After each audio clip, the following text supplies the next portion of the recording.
오전 12시 많은 참여 바랍니다.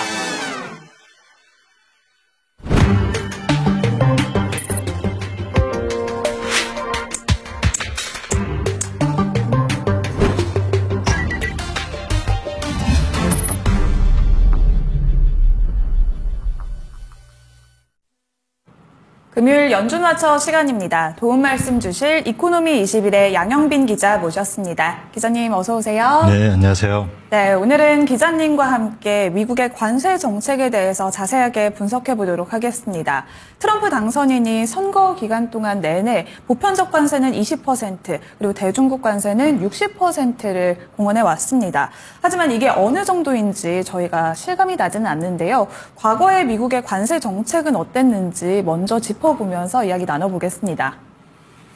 네, 과거에 미국 한 100년의 이 역사를 보면요. 네. 그 시기에 따라서 관세가 올라갔다가 떨어졌다가 이제 뭐 그러겠죠. 그럼 관세가 가장 이제 최근 100년 내에서 보면은 가장 높았을 때는 대공황 직전에가 이제 이 기간에가 이 관세가 제일 높았어요. 네. 여기 그래프에서 차트에서 이 파란색 이 사각형 있죠. 네. 그 시기가 관세가 제일 높았던 거고요.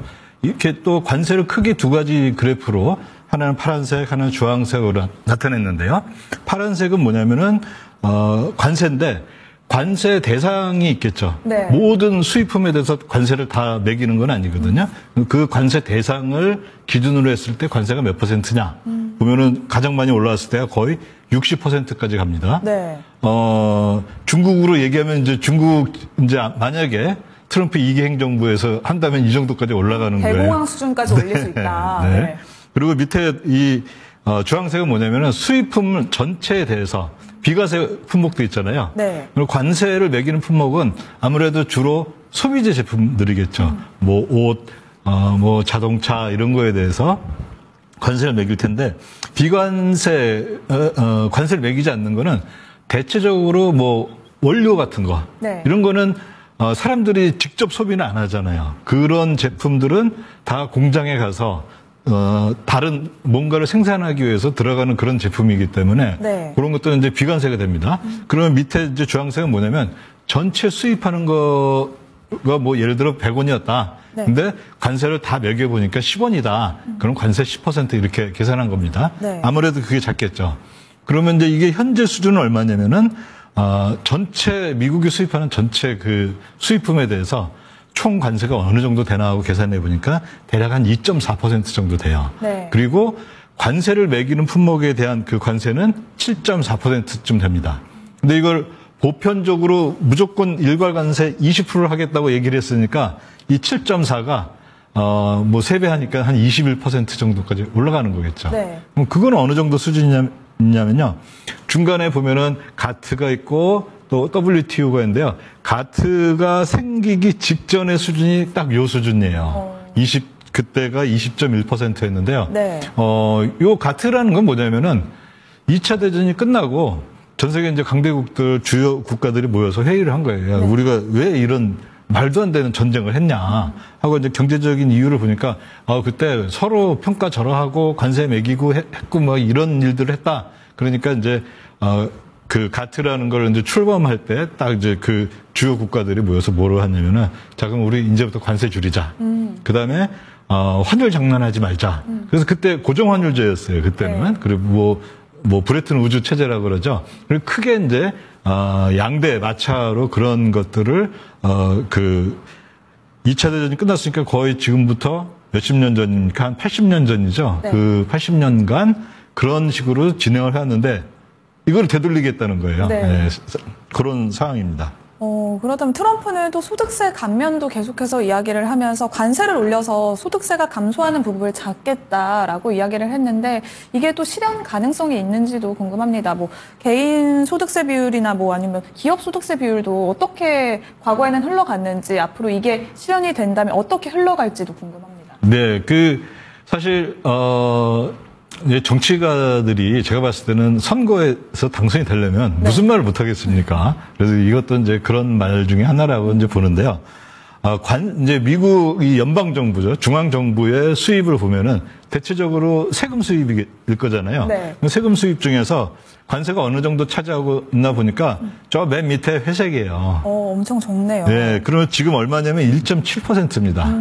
그 다음에 기업하고 개인 소득세 합이 57%예요. 네. 자, 그러면 이거 한 10% 줄인다. 그러면 한 5% 줄인다고 하면은 52% 되겠죠. 그럼 그거를 보충하려면은 관세를 어느 정도 높여야 됩니까? 1.7에서 한 3배 정도 이상 올려야 그 줄인 게 이게 보충이 되는 거예요. 네. 그러려면 관세를 3배 정도 올리려면은 사실 트럼프 말대로 20% 관세 이렇게 일괄 관세하면 돼요. 그런데 이거는 이제 문제가 많죠. 상대국은 가만히 있나요? 그러면 네, 그렇죠.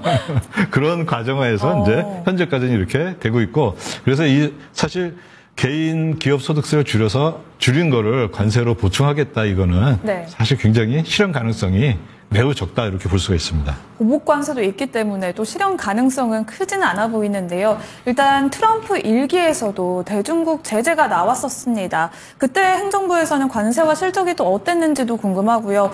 2018년에 또 미중 관세 정책이 엄청나게 네. 불거졌었잖아요. 그때는 어땠는지 데이터를 통해서 한번 볼까요? 네. 여기에서 이제 위에 빨간색하고 파란색 그래프가 네. 중국하고 미국의 싸움을 보여주는 거예요. 그러면 이제 파란색은 미국이 중국한테 너네 관세 얼마 내 그런 거고, 네. 그다음에 중국은 사실 큰 피해는 없습니다. 그러니까 이제 미국에서 수입하는 게 별로 없기 때문에 네. 그래도 중국도 그 중국의 인민들이 보기 위해서 보여줘야 되잖아요. 네. 뭔가 우리가 트럼프보다 관세 더 때렸어 해가지고 빨간색이 항상 위에 있어요. 보면 그러니까 이제 트럼프가 관세를 올리자 하니까 중국 정부도 그 국민들한테 보여주기 위해서 네. 관세를 더 올립니다. 그러다가 2020년 한 상반기에 네. 둘이 이제 이제 더 이상 관세 올리는 걸로 싸우지 말고 이거를 한번 정하자. 그래서 이렇게 쭉 일직선으로 되잖아요. 네. 그래서 보면은 대략 둘 다 20% 선에서 합의를 보고 있고, 이게 재밌는 거는 네. 그럼 바이든 시대에서는 어떻게 됐느냐? 바이든 시대에서 이걸 그대로 계승을 했습니다. 그냥 유지를 한 건가요? 예, 계속 유지를 했고, 네.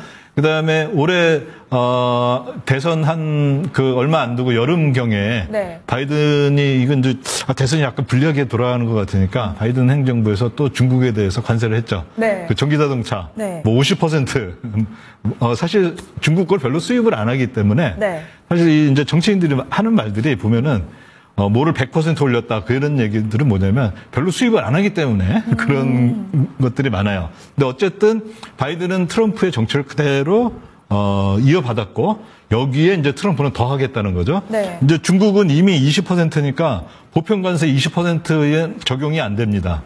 이미 20%니까요. 네. 그래서 따로 이제 트럼프는 60% 이런 얘기를 갖고 나왔는데요. 이런 상황에 이제 가장 기본적인 거는 뭐냐면, 트럼프 머릿속에 뭐가 있을까? 트럼프 머릿속에는 뭐냐면, 미국은 1980년 이후로 네. 거의 매년 무역 적자예요. 딱 90년인가 이때 한번 조금 흑자가 났다가, 여기서 무역 적자는 상품만 본 겁니다. 네. 서비스 교역은 안 보고 그냥 우리가 이제 흔히 소비하는 상품만 본 건데요. 이 상품 수지가 계속 적자인데, 네. 그러면은 미국 본토에 있는 그거랑 비슷한 상품을 생산하는 공장들이 있겠죠. 네. 거기에 노동자가 직장을 잃는다, 실직을 한다. 따라서 이 문제를 해결하기 위해서는 무역 수지가 적자에서 최소한 균형은 돼야 된다. 그러면은 고용을 창출할 수 있다.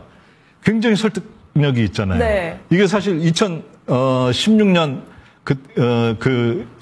그때에도 트럼프가 선거 얘기였거든요. 네. 그걸로 됐고, 그래가지고 왜 러스트 벨트의 심각한 상황들 나오잖아요. 네. 예전에 자동차 수출하고 했던 거요. 그런데 이게 이제 트럼프의 가장 기본적인 얘기고, 사실 이게 굉장히 설득력이 있습니다. 이거를 반박하기 위해서는 네. 여러 가지 데이터를 보여주고 차트를 보여주고 논리적으로 설명해야 되는데, 네. 선거 때 그런 게 통하나요? 안 통하잖아요. 그냥 이게 되는데요. 이게 이제 보면은 대표적으로 트럼프의 통상 정책, 대무역 정책의 수장이라고 할 수 있는, 지난 1기 때는 실제 그쪽에 이제 그 대표였던 라이트 하이저라는 분이 있습니다. 네. 그분은 이제 자유무역이란 환상 이런 책으로 작년에 책을 냈는데 이게 이제 이번 트럼프 그 대선 캠프에 그 핵심 도서였다 그래요. 네. 필독서라 그러고 그다음에 또 유명한 그 J.D. 반스라는 부통령 있죠. 네. 그 아주 젊은 40대밖에 안 되는 네. 그분은 힐빌리의 노래라는 책을 썼어요. 그게 어떤 얘기냐면 사실 그 러스트벨트의 네. 그 실직한 그 노동자 가정의 네. 그 이제 실제 자전적인 소설이기도 하고, 그러니까 라이트 하저는 어떤 이론적인 토대를 제공하고, 그 다음에 반스는 어떤 감성적으로 접근하고 이게 아주 잘 맞았던 거죠. 근데 어쨌든 이게 보면은 과연 그렇게 해서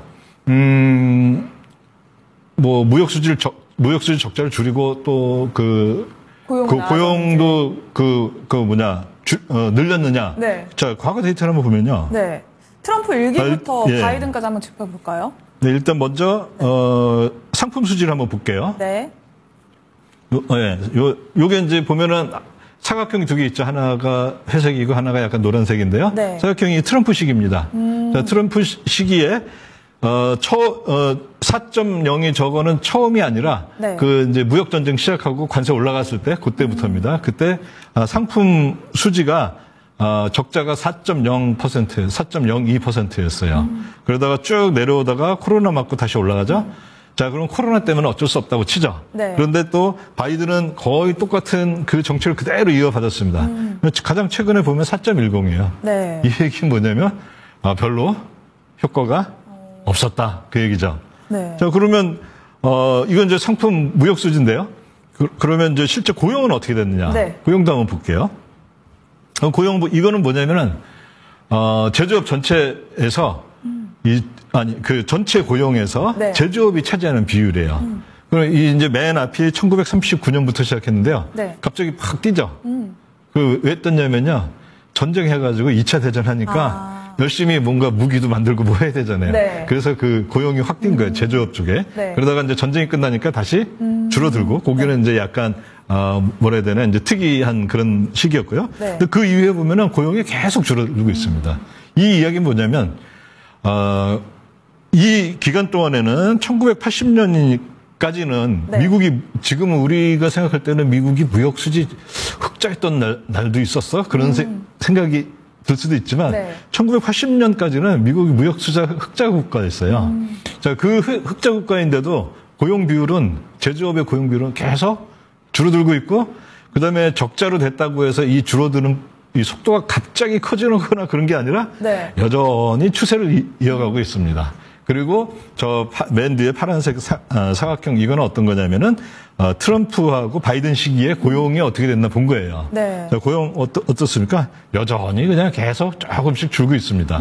이 이야기는 사실 무역수지 적자 그래서 그 해당 산업의 고용 감소 요 얘기가 굉장히 그럴듯한데 네. 이거 사실은 뭔가 다른 요인이 있다는 거죠. 그거는 이제 좀 어려우니까 나중에 이제 또 한번 더 다뤄보기로 하고요. 예. 관세 정책에 대한 효과가 거의 없다고 봐도 무방할 것 같은데요. 근데 트럼프는 또 달러 저라도 고려하고 있다라고 이야기를 했습니다. 과거 사례를 한번 짚어보면은 통화 절하는 어땠는지 한번 데이터를 짚어볼게요. 네, 미국이 이제 통화 절하를 한다는 것은 어떤 거냐면은 네. 미국의 달러 가치가 떨어지는 거잖아요. 그러면 수입품을 하면 수입품이 비싸지잖아요. 네. 그럼 수입을 덜 하겠죠.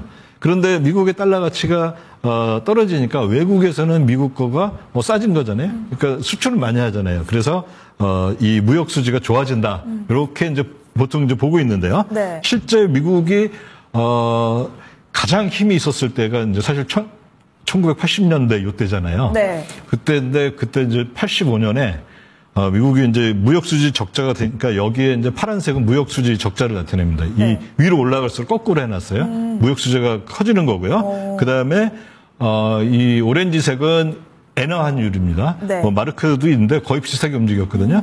엔화가 밑으로 간다는 거는 엔화가 절상이 된다는 거예요. 그러면 85년에 미국이 어떻게 했냐면 주요 국가 이 재무부 장관을 모았어요. 다 모아가지고 야, 나 요즘 힘드니까 우리 그 달러를 가치를 좀 절하를 할게 그런 거예요. 다 이제 그럴 거라고 생각했는데 그럼 도대체 얼마나? 100%만 절하할게 이런 거예요. 그 얘기 뭐냐면은 엔화가 그 전에는 100이었는데 이제 예를 들어 1달러 갖고 100엔을 살 수가 있었는데 네. 이제는 1달러 갖고 50엔밖에 못 산 거예요. 그리고 이 차트를 보면은 심지어 어느 정도까지 가냐면은 거의 30엔대까지 갑니다.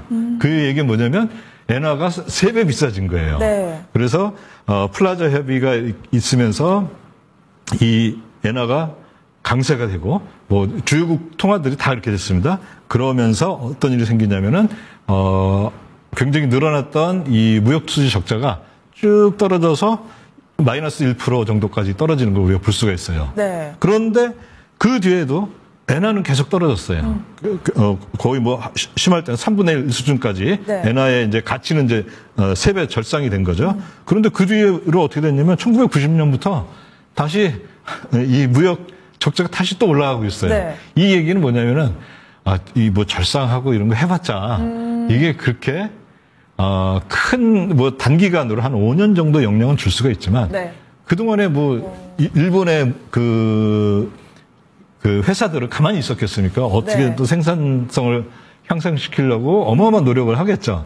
그러면서 이렇게 또 다시 원래 자리를 찾아가는 거 이렇게 볼 수가 있습니다. 장기간은 그렇게 큰 영향을 주지는 못하는 것 같은데요. 플라자 합의를 살펴봤습니다. 브렉시트와 또 아메렉시트에서는 어떤 결과가 있었는지도 궁금해요, 기자님. 네, 브렉시트는 우리가 이제 잘 아는 이제 그 영국이 EU에서 떨어져 나온 거잖아요. 그런데 그때 이제 이 국민 투표를 했었는데 그때 다 반반이었어요. 이게 통과될까 통과되지 않을까 했는데 만약에 브렉시트를 영국이 한다. 그러면 영국의 경쟁력이 떨어진다. 그 나라의 경쟁력이 떨어진다는 건 그 나라의 그 통화 가치가 떨어진다. 떨어졌어요. 이렇게 판단을 한 거예요. 네. 그런데 그게 이제 브렉시트 결정되니까 그날로 저기 보면 왼쪽에 있는 그날로 환율이 그 절하가 그냥 10% 돼버립니다. 네. 이건 뭐냐면은 이제는 시장이 판단을 한다는 거죠. 예를 들어 예전에는 공적 부분의 힘이 워낙 강해가지고 중앙은행이 가지고 있는 뭐 달러, 네. 뭐 중앙은행이 갖고 있는 외환 이런 것들이 워낙 많았는데 이제는 시장 규모가 워낙 커졌잖아요. 그래서 중앙은행이 아무리 그걸 어떻게 개입을 해서 뭐 이 환율을 유지하려고 해도 시장이 돈이 더 많은 거예요. 네. 그러니까 이제는 그 뭐라 해야 되나요? 어떤 인위적으로 환율을 조정하고 하는 게 굉장히 힘들어진 때가 된 것 같습니다. 네, 이렇게 환율을 인위적으로 조정하는 건 큰 힘을 쓰지는 못하는 것 같습니다. 그럼 트럼프 2기 행정부의 정책이 거의 미국 외에도 모든 시장에 압박을 주고 있는 것 같은데요. 또 간밤에는 파월 의장의 발언까지도 나왔습니다. 금리 인하를 서두를 신호가 없다라고 또 이야기를 해주셨는데 그럼 일단 여기에 대해서 관세 정책을 중국에 가장 강하게 부과하겠다고 했잖아요. 네. 그럼 위완화는 또 어떻게 흘러가고 있는지도 짚어볼게요. 그 트럼프 시기를 한번 보면 될 것 같은데요. 네. 저기에서 이 회색이 트럼프가 이제 당선이 되고 나서 앞으로 우리가 그 중국에 대해서 관세를 때릴 거야 하는 거였습니다. 네. 그 이전에 위안화는 떨어지는 건 위안화 절상이거든요. 거의 7원에서 거의 6.3원으로 거의 한 10% 인상이 됐어요. 위안화 네. 절상이 되고 있었는데 트럼프가 관세를 20% 매길 거야 하니까 바로 어떻게 되니까 순식간에 다시 원래 자리로 갑니다. 네. 이 이야기는 뭐냐면은 아마 이제 20% 부과하고 또 중국 제품에 대해서 60% 부과한다. 그럼 네. 위안화 똑같이 이런 모습을 보일 거예요. 물론 그게 몇 퍼센트가 되느냐 이런 차이는 있겠죠. 근데 이거는 중국 정부가 하는 것도 있겠죠. 네. 그런데 시장이 또 그렇게 반응을 해요. 그래서 이거를 어제도 보니까 뉴스 보니까 우리나라를 환율 감시 대상국 맞아요. 이렇게 네. 지정을 했다고 그러는데 이거 사실 환율 감시 대상국 지정하는 게 그 앞으로 이제 무역 그 협상할 때 유리하게 하려고 하는 거거든요. 근데 시장이 이렇게 올리는데 그거 뭐 어떻게 하겠습니까? 그리고 지금 한은이 나와서 한다 그래도 한은이 갖고 있는 그 달러화가 이 한정이 있는 거고 네. 그렇기 때문에 아무리 그걸 뭐 한은이 달러 보유국으로 풀어서 한다 하더라도 네. 이게 한계를 많을 것 같아요. 그래서 시장이 이렇게 다 반영을 하고 있다. 이 점을 꼭 기억했으면 합니다. 네, 이제 또 트럼프 2기가 출범하면서 관세라는 큰 벽에 부딪힐 것 같습니다. 그러면 관세로 생기는 효과는 어떤 게 있는지 그리고 또 최근에서 국채 금리가 엄청나게 상승하고 있는데요. 여기까지 짚어볼게요. 네, 요 차트는 제가 이번 대통령 선거 한 2주 전에 이 자리에서 이게 보여드렸던 차트인데요. 네. 이 10년물 국채금리로 우리는 누가 당선될지 예상을 할 수 있다 하면서 한 건데 이게 네. 뭐냐면은 국채금리가 올라갔잖아요. 근데 국채금리가 올라가는 여러 가지 이유가 있겠지만 제가 봤을 땐 그 중에서도 앞으로 향후 인플레이션 예상이 제일 클 것 같다. 그렇게 본 거고요. 그럼 인플레이션이 커진다 그러면 해리스가 되는 것보다 트럼프가 되는 게 더 인플레이션을 크게 할 것 같으니까 네. 시장은 그렇게 반응을 했고 그다음에 그게 이제 국채금리에 나와 있는데 이건 또 뭐냐면은 결국에 이제 이 관세라는 게 생겨서 인플레이션도 유발하고 미국의 뭐 재정 적자도 더 유발하니까 앞으로도 이 장기 국채 이쪽은 굉장히 이 높은 수익률을 보여줄 거라고 보고 있습니다. 네, 그러면 오늘 기자님 말씀은 여기까지 듣도록 하겠습니다. 고맙습니다. 네, 오늘은 이코노미 21 양영빈 기자와 함께한 연준 맞춰 시간이었습니다. 오늘 또 성공 투자하시길 바라겠고요. 즐거운 주말 보내신 뒤에 시장의 중심은 다음 주 월요일 12시 30분에 다시 찾아오도록 하겠습니다. 시청해주셔서 고맙습니다.